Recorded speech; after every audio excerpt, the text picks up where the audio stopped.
Hey there, how you doing? Charlie Winters here with horse racing tips for Friday the 20th of September. Well, we're going to Ayr and I've got 4 selections and I'll tell you what, I really like the look of these. However, don't get too carried away because it doesn't mean they can't finish last. But I do like the angles, I do like the trainers, and generally, I'll say generally, some of the horses have been rated much higher in the past, and I do like that because it gives a lot more scope to what they'll be able to do or can do when it comes to targeting a race. For instance, I think there were one rated about 80 something just 2 years ago, and now it's in the low 50s.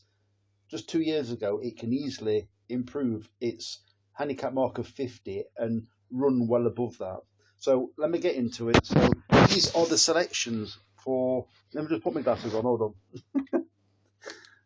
No expense spared with these videos. So it's 50p each way singles and the 20 pence each way lucky 15, and it's a £10 stake. So let me get straight into it.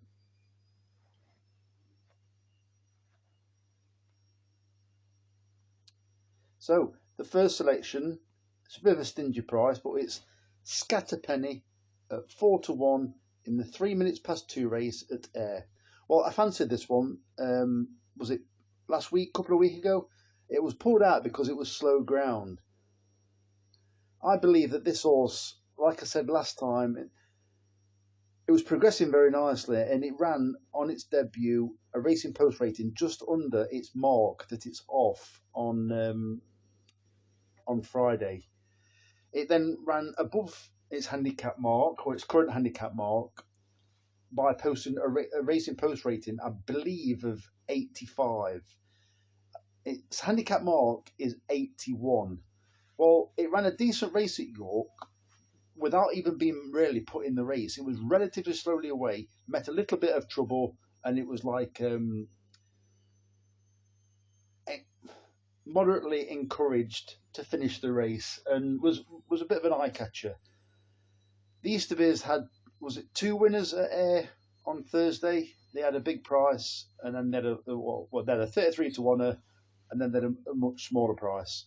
So I think this Easterby horse, this Mick Easterby horse, has got a cracking chance, and I think it's very well handicapped.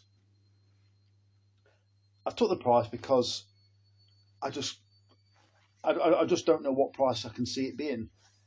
So the second selection is Rock Melody at 14-1 in the 4:15 Ayr. This is the Ayr Bronze Cup, paying 7 places instead of 4. Well, this one's drawn, I think it's 24. Well, it ran in this race last year, out of stall 23. It was 11-2 favourite last year. This year it's 14s. When I was looking at it, I was actually rubbing my hands because I looked at the Racing Post site, and on the right hand side it said either 20s or 25s. I thought it can't be that price.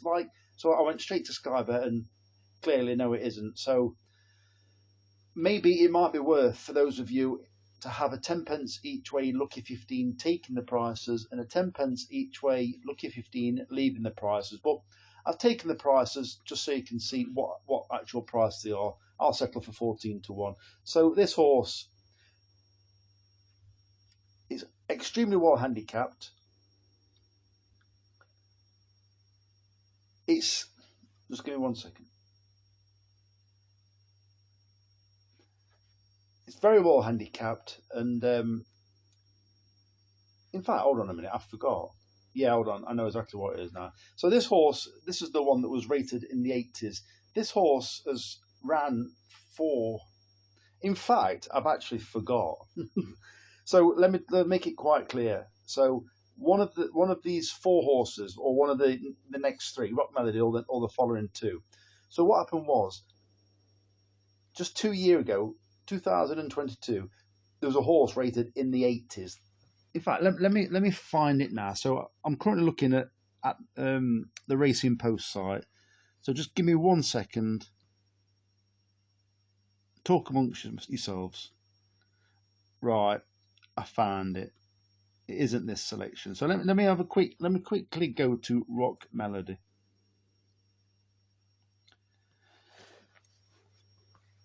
I'm still there, don't worry. So originally I was actually looking at Diligent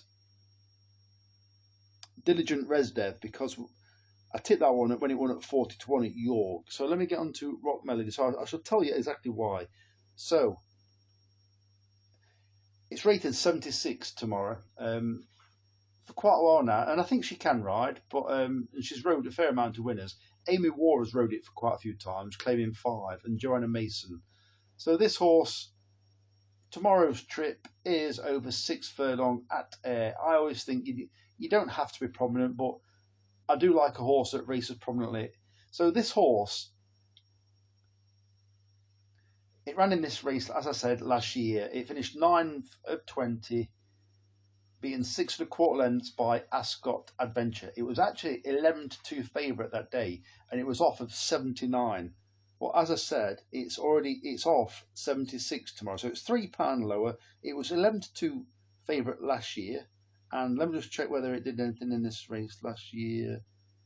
No, it was actually trained by Kevin Philippart Defoy in 2022, and is rated in the 80s. It then went to Jim Goldie, rated 77, so it's actually £1 lower than when it first came to Jim Goldie from Kevin Philippart Defoy. I think this horse, it's been messed around with a bit because it's the last time it ran on heavy ground, then good to firm, then soft, good to firm, and the trips. I'm starting from the most recent trip. 6 furlong, 7 furlong, 6 furlong, 7 furlong, 5 furlong, 5 furlong, 7 furlong, 6 furlong, 7 furlong. What's going off there? So in my opinion, they've got a decent jockey on board, which is Harry Davis, and I think he's one of the top 6 that I'd go for. So very good jockey on board, and that's enough about that one. So the next selection is Braze of Doon, and if I'm being honest, these colours have got some cracking runners tomorrow. These colours have. So yeah, it's Braze of Doon at 6-1 in the 4:45 at Ayr, paying 4 places instead of 3. And this is actually the favourite.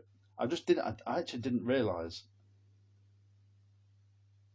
it ran one day ago. As in, it ran today. Well, clearly I haven't watched any Ayr racing, so it was beaten 2 1/4 lengths. So this horse may not run. There won't be a replacement, but it's in it's in very good form. There's been many horses that have been turned out the next day, and it wouldn't surprise me if it actually ran very well. But it could well be a non-runner. I won't be replacing it. I didn't realise that when I looked at it. I didn't realise it had ran on Thursday. Yeah, it's not bad. I'm just going through it now. It's not a bad little race, but it wouldn't surprise me if it actually ran. If I'm being honest. And finally, Annandale at 11-2 in the 5:20 at Ayr, paying 5 places instead of 3. So I'm just going to quickly talk you through this selection. So it's 1 mile 5, and this is right. This is the horse that was rated in the 80s. So I want to show you what it's been doing. Well, in fact, I'm going to tell you what it's doing. So I'm currently looking at my laptop. So this horse is now trained by Jim Goldie. It's had 4 runs for Jim Goldie, bearing in mind that this race on Friday is 1 mile 5 furlong. So in the 4 runs for Jim Goldie, and I'm starting with the most recent run, it ran at Musselburgh, which is a fast course. It ran over a mile. A mile. It's nearly going twice as far tomorrow. Or, sorry, at least half as far. Then previous run was Carlisle over a mile in soft ground. Then it was Carlisle again over a mile and 3, and a Carlisle over a mile and 3 previously. So then before that, it was trained by Ian Jardine, and it was regularly running. So this last 6 runs for Ian Jardine was 2 mile, a mile and 5, mile and 6, mile and 7, mile and 3, and a mile and 4. So as you can see, it's currently been running for Jim Goldie between a mile and 3 and a mile. So it's been coming down the handicap. And when it was rated in the 80s, who trained it? 2 years ago, Jim Goldie trained this horse. So basically, it's gone back to Jim Goldie, and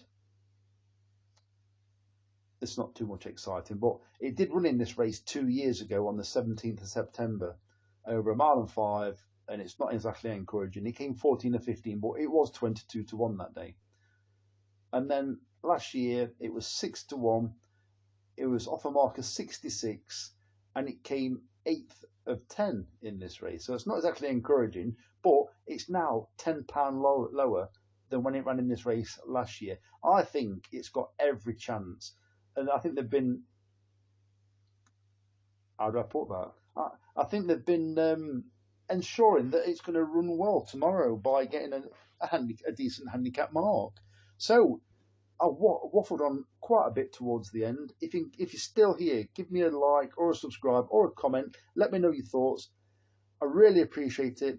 And I'll just let you know that I don't know what's going on, but there's somebody that actually dislikes the video. It's always in the first 5. It's quite amusing, really, because I don't know if that person who dislikes the video thinks it really affects the algorithm, because it doesn't. Because YouTube will know it's the same person disliking the same video every time, and they'll have some history, so it won't really affect the video. So if you can give me a dislike, a like, or a sub, I really don't mind. So the very best of luck. Charlie Winters, over and out. Cheers, mate.